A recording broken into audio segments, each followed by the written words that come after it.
Guys, कैसे हो आप सब लोग। Welcome back to our channel. आप सभी को स्वागत है आप ही के चैनल फर्स्ट एडेड सोल में। तो दोस्तों, अभी तक आपने हमारी इस वीडियो को लाइक नहीं किया होगा तो जरूर से लाइक बटन को दबा देना। अगर आप हमारे चैनल पर नए हो तो चैनल को सब्सक्राइब करके बेल आइकन को भी जरूर दबा लेना, क्योंकि आप सभी के लिए मैं डेली इंडिया से रिलेटेड रिएक्शन वीडियो लाता रहता हूँ। अगर आप इंटरेस्टेड हो इंडिया से रिलेटेड रिएक्शन वीडियो देखने में तो चैनल को जरूर सब्सक्राइब कर देना। तो दोस्तों, वीडियो का टाइटल कहूँ उससे पहले मैं अपना इंट्रो दे देता हूँ। मेरा नाम सागर और मैं नेपाल से हूँ। आप मुझे इंस्टाग्राम पर भी फॉलो कर सकते हो, इंस्टाग्राम का नेम यहाँ पर भी है और लिंक डिस्क्रिप्शन में रहेगा, फॉलो कर लेना। वहाँ से मेरे से बातें कर सकते हो, मेरे को कुछ लिंक भी सजेस्ट कर सकते हो। So friends, today we are going to react on Lord Ram was Nepali says Nepal prime minister KP Oli current affairs 2020।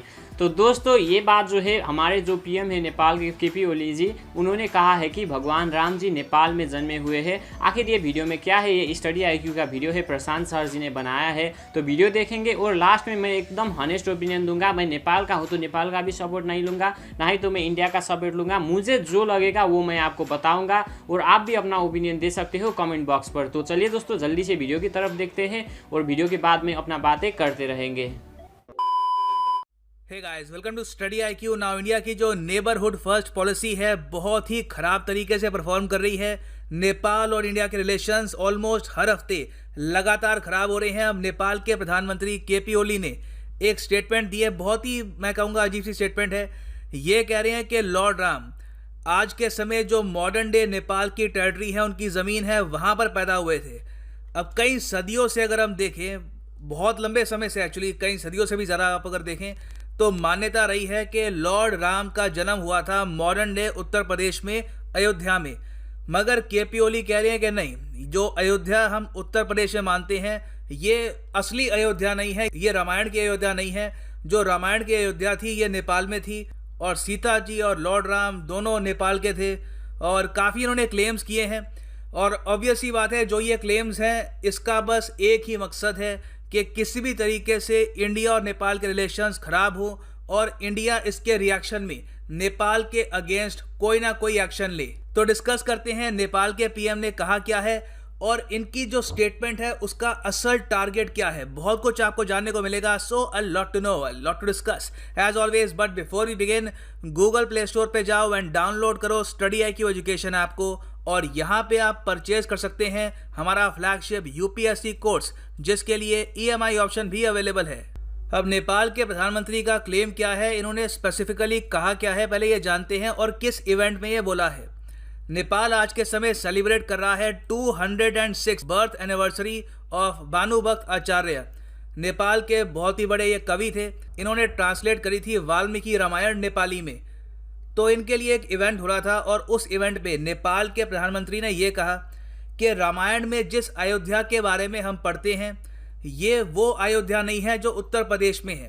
जो असल अयोध्या थी, मतलब कि रामायण की अयोध्या, ये बेसिकली एक छोटा सा एरिया था बिरगुंज के पास। अब बिरगुंज एक बहुत ही छोटा सा शहर है जो बिल्कुल बिहार बॉर्डर के करीब आपको मिलेगा। इसकी लोकेशन यहाँ पे मैं आपको दिखा रहा हूँ। यहाँ पर आप देखोगे ये है नेपाल, ये है उत्तर प्रदेश और ये है बिहार और ये है यहाँ पर उत्तर प्रदेश बिहार की बॉर्डर और ये यहाँ पर है नेपाल और बिहार की बॉर्डर।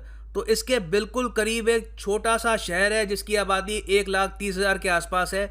इस शहर का नाम है बिरगुंज। बिरगुंज एक काफ़ी फेमस शहर है उस पर्टिकुलर लोकेशन में, क्योंकि इसको हम कहते हैं गेटवे टू नेपाल।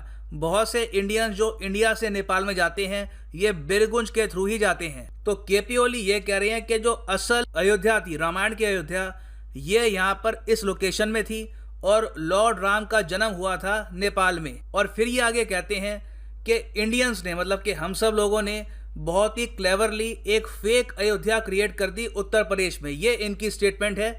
और फिर ये आगे कहते हैं कि नेपाल भी ये बात मानने लग गया कई सदियों तक कि लॉर्ड राम इंडिया की ज़मीन में ही पैदा हुए थे, जबकि इनके हिसाब से वो नेपाल में पैदा हुए थे। और आगे इन्होंने फिर बहुत सारे और क्लेम्स किए हैं कि दशरथ के भी काफ़ी एविडेंस है कि वो नेपाल के थे और बहुत सी इन्होंने स्टेटमेंट्स दी हैं जिसका कोई प्रॉपर लॉजिक है नहीं, क्योंकि जो भी ये कह रहे हैं उसके पीछे लॉजिक इन्होंने ये दिया है कि पॉसिबल नहीं था उस समय के हिसाब से। हम यहाँ पर कई हज़ारों सालों पहले की बात कर रहे हैं।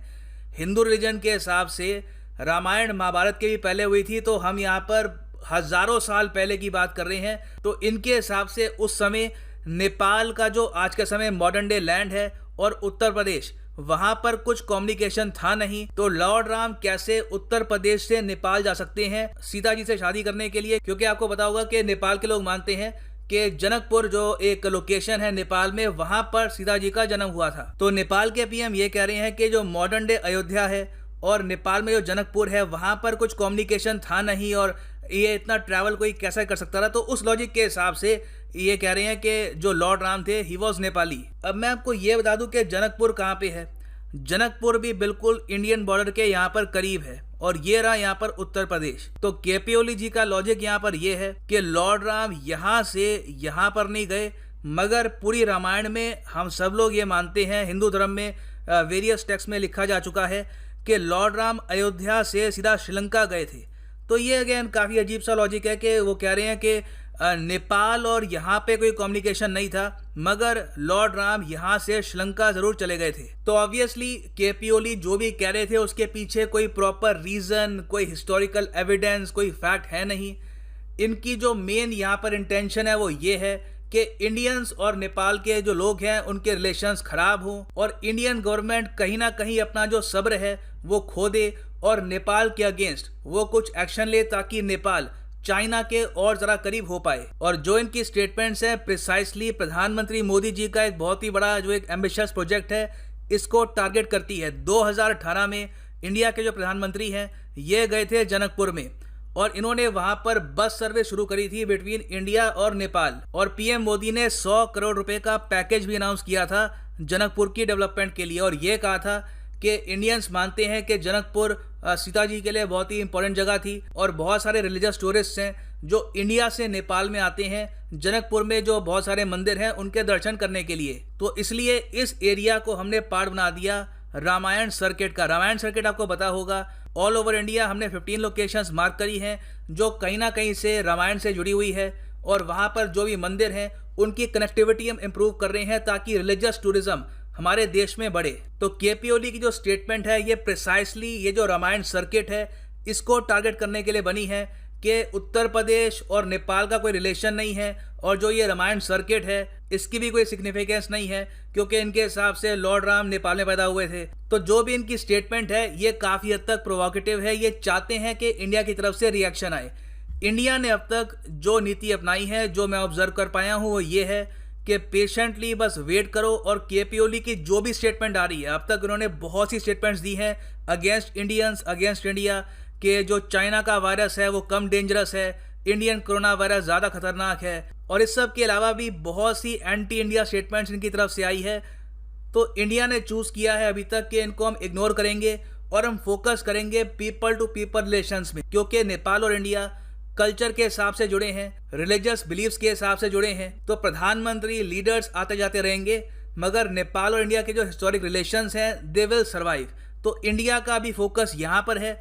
अब वक्त बताएगा कि जो हमारी नीति है ये सही है या नहीं है, क्योंकि ये भी हो सकता है कि नेपाल में आज के समय एंटी इंडिया सेंटिमेंट इतना स्ट्रांग हो चुका हो कि हमने उसको अभी कैलकुलेट किया नहीं है। तो यहाँ पे मैं जानना चाहूँगा आपका ओपिनियन क्या है कि जो इंडिया की यहाँ पर नीति है कि वेट एंड वॉच और केपी ओली की स्टेटमेंट पर रिएक्ट ना करें और फोकस करें इंडिया नेपाल के रिलेशंस पर, ये ठीक है या कहीं ना कहीं इंडिया को एक्शन लेना चाहिए अगेंस्ट नेपाल? नीचे आप लिख सकते हैं इसके बारे में in the comment section. This is the end of this video. Thanks for listening and as always God bless you all. तो फ्रेंड्स, जैसे कि आपने देखा वीडियो ख़त्म भी हो चुका है। फर्स्ट ऑफ ऑल तो मैं आपको ये बता देना चाहता हूँ कि इस वीडियो पर मेरे को भर भर कर डिसलाइक आने वाले हैं। कुछ डिसलाइक इंडियन की तरफ से आने वाले हैं जो नेपाल को हेट करते हैं, नेपालियों को हेट करते हैं, कुछ लोग हैं, और कुछ ज़्यादा सा डिसलाइक नेपालियों की तरफ से आने वाले हैं, मेरे अपने लोगों की तरफ से, क्योंकि वो लोग कहेंगे कि तू इंडिया का सपोर्ट ले रहा है, नेपाल का सपोर्ट क्यों नहीं ले रहा, तू इंडिया में चला जा, ऐसा वैसा गाली बहुत सारे देंगे। तो देखिए, मुझे लाइक डिसलाइक से कोई मतलब नहीं है। जो अच्छी बात सोचते हैं, जो हनेस्ट आदमी है, जो रियल बात को समझते हैं, वो तो सपोर्ट करेंगे, लाइक करेंगे, मुझे पता है यार। तो मैं रुकने वाला नहीं हूँ यार। मेरे मन में जो आएगा, मुझे जो रियल लगता है मैं वही बकूँगा। मुझे नेपाल का भी सपोर्ट नहीं लेना, इंडिया का भी सपोर्ट नहीं लेना। हाँ, नेपाल का सपोर्ट लूँगा क्योंकि ये मेरा मातृभूमि है, लेकिन सच्ची बात पर। और ये बात जो है ना, ये नेपाल की नहीं हो रही, नेपाल की गवर्नमेंट की हो रही है, ये भी समझो। क्योंकि नेपाल के गवर्नमेंट ने ही कहा है कि जो केपी ओली जी है, उन्होंने ही कहा है कि जो राम जी जो है वो नेपाल का है। तो इस बात पर ना मेरे को कुछ भी सेंस ही नहीं लग रहा है यार। सदियों से चला आ रहा है कि राम जी जो है वो इंडिया का है और सीता जी जो है वो जनकपुर में जन्मी हुई है। अब कह दिया कि राम जी नेपाल का है। तो इस बात पर ना मुझे बड़ी हंसी आ रही है यार। जो भी मन में जो भी आए वो भी बक दो, इसमें कौन सा सेंस है? कोई भी सेंस है ही नहीं यार। आप जाके धार्मिक ग्रंथ पढ़ सकते हो और नेपाल के लोगों को भी पता है कि राम जी जो है वो इंडिया का है और सीता जी जो है वो जनकपुर की है।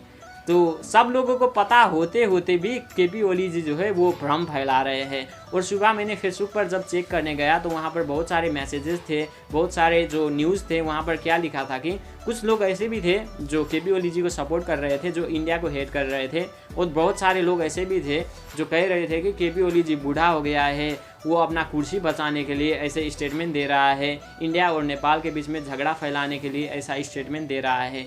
तो देखिए मुझे भी यही लगता है यार, गवर्नमेंट तो आती रहेगी जाती रहेगी, लेकिन अभी क्या हो रहा है कि नेपाल के लोगों और इंडिया के लोगों के बीच में एक दुश्मनी सा होता है ना, वो क्रिएट करने की कोशिश हो रही है।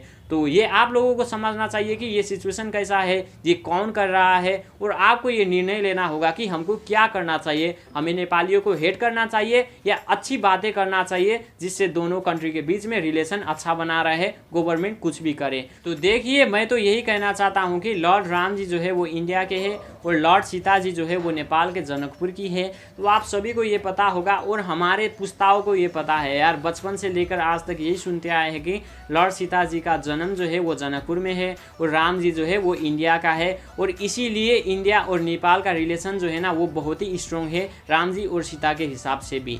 तो यही सुनते आए हैं और आज ये कहाँ से ये क्या बात आ गया, ये सुनकर ही होता है ना एक बुरा सा भी फील हो रहा है और हंसी भी आ रही है यार। जो मन में आए वो भी बोलते जा रहे हैं लोग, किसको क्या कहूँ किसको क्या ना कहूँ यार। और मैं कुछ इंडियन भाइयों को ये भी बता देना चाहता हूँ कि प्लीज़ यार प्लीज़ कमेंट पर आके ये मत बोलना कि अरे नेपाल ऐसा है नेपाल वैसा है, वैसा प्लीज़ मत कहना, क्योंकि नेपाल मेरा जन्मभूमि है और नेपाल मेरा माँ है और इंडिया जो है वो सेकेंड माँ है मेरा। तो इसीलिए मेरे नेपाल माँ को कुछ भी मत कहना। बस जिसको कहना है ना लोगों को कहो, नाम तोड़ कर कहो, जितना मन हो कहो, मैं कुछ नहीं कहूँगा, लेकिन नेपाल को कुछ भी मत कहना यार, यही गुजारिश करना चाहता हूँ। तो चलिए दोस्तों मिलते हैं अगले वीडियो में, तब तक के लिए bye bye, take care, love you all, जय नेपाल जय हिंद।